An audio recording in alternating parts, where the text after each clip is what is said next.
स्वागत है आपका मैं मीडिया के सीमांचल बुलेटिन में। मैं हूं आपके साथ अरीबा खान।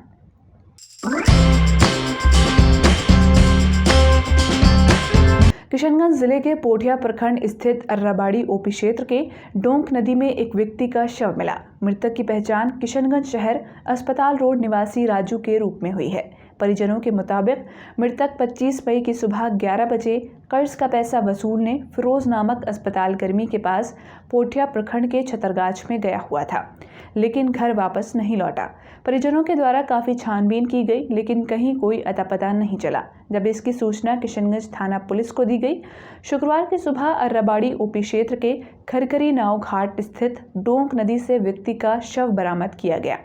मृतक के चेहरे को बुरी तरह से जला दिया गया है ताकि उसकी पहचान न हो सके, परंतु शरीर की बनावट और कपड़े आदि को देखकर स्वजनों ने उसकी पहचान की। पुलिस मामले की छानबीन में जुट गई है। परिजनों ने हत्या की आशंका व्यक्त करते हुए सदर अस्पताल के समीप पुलिस प्रशासन के खिलाफ नारेबाजी की है और नारेबाजी करते समय सड़क को जाम कर दिया। साथ ही हत्या के आरोपियों को अविलंब गिरफ्तार करने की मांग करने लगे। किशनगंज टाउन थाना अध्यक्ष के आश्वासन के बाद जाम हटाया गया। अररिया में बेखौफ अपराधियों ने एसपी आवास से महज 150 मीटर की दूरी पर स्थित बैंक ऑफ इंडिया की शाखा में दिन दहाड़े लूट की घटना को अंजाम दिया। घटना अररिया बस स्टैंड के पास स्थित बैंक ऑफ इंडिया की शाखा में हुई है। अपराधियों ने सुबह बैंक खुलते ही घुसकर कर्मियों को बंधक बनाया और बैंक का वोल्ट खुलवाकर बैंक में रखे गोल्ड और नकदी लेकर फरार हो गए। इस दौरान अपराधियों ने बैंक के गार्ड की बंदूक भी क्षतिग्रस्त कर दी। बैंक मैनेजर ने बताया कि अभी लूट का आकलन कराया जा रहा है, लेकिन गोल्ड और कैश मिलाकर लगभग 60 लाख रुपए की लूट का अनुमान है। उन्होंने बताया कि जब वे बैंक ब्रांच पहुंचे तो अपराधियों ने हथियार के बल पर उन्हें भी बंधक बना लिया और कैशियर के साथ मारपीट कर रुपए लूट लिए। घटना की सूचना पर एसपी अशोक कुमार सिंह घटना स्थल पर पहुंचे। उन्होंने बताया कि घटना सुबह 9 बजे के करीब की है।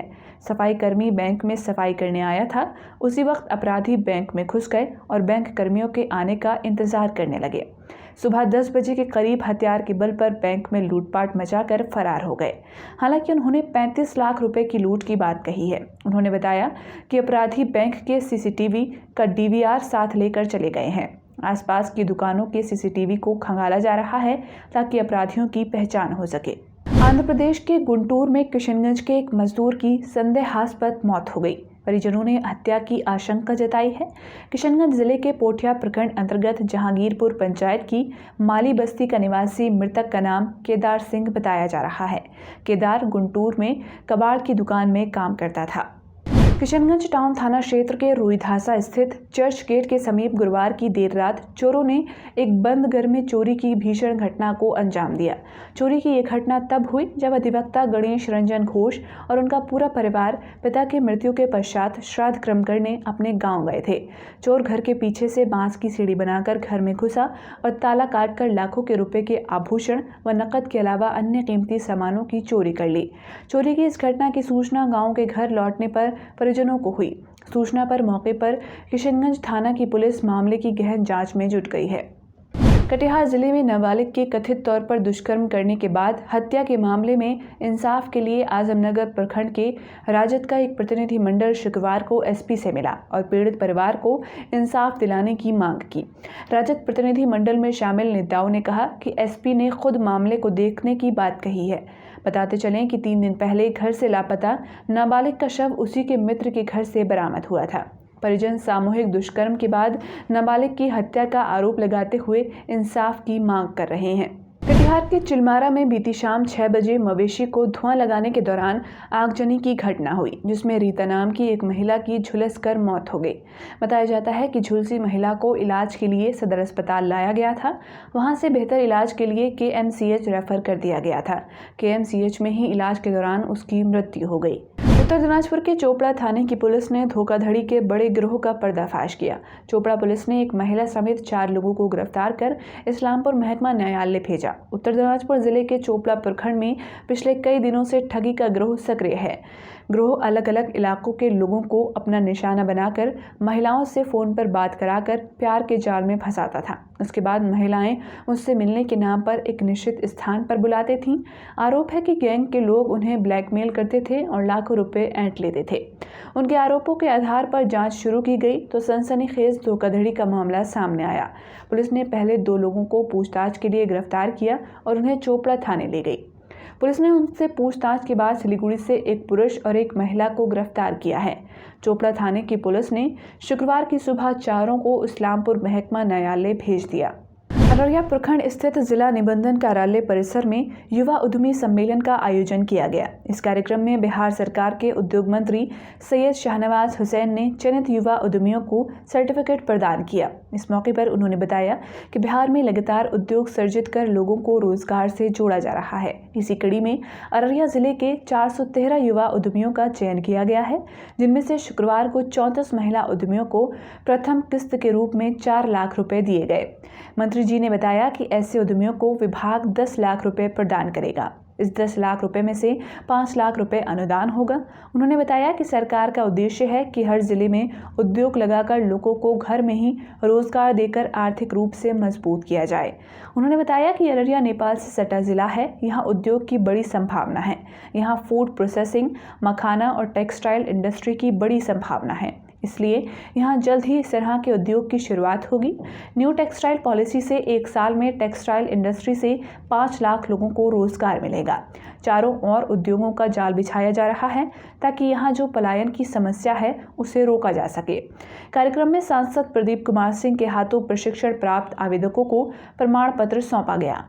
दार्जिलिंग में जीटीए चुनाव रद्द करने की मांग को लेकर भूख हड़ताल के तीसरे दिन विमल गुरुंग काफी कमजोर नजर आए। दिन चढ़ने के साथ ही विमल समर्थक एक-एक कर उनसे मिलने गए। इसके अलावा हामरो पार्टी के अजय एडवर्ड भी विमल गुरुंग से मिलने आए, लेकिन जैसे ही वे भूख हड़ताल मंच के सामने गए, अजय एडवर्ड को भारी विरोध का सामना करना पड़ा।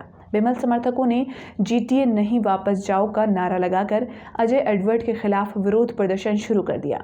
हालांकि अजय एडवर्ड ने कहा कि मधुमेह और शारीरिक कमजोरी के कारण विमल गुरुंग के हालचाल के बारे में पता लगाने के लिए वे आए थे।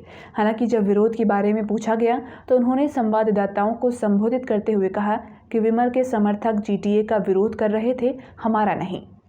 अररिया जिले में इन दिनों चमकी बुखार के लक्षण के कई मरीज सामने आए हैं। इसको लेकर जिला परिषद सदस्य सबा फैसल ने सिविल सर्जन को आवेदन सौंपकर चमकी बुखार से संक्रमित मरीजों के इलाज की उचित व्यवस्था जिले के अस्पतालों में करने की मांग की।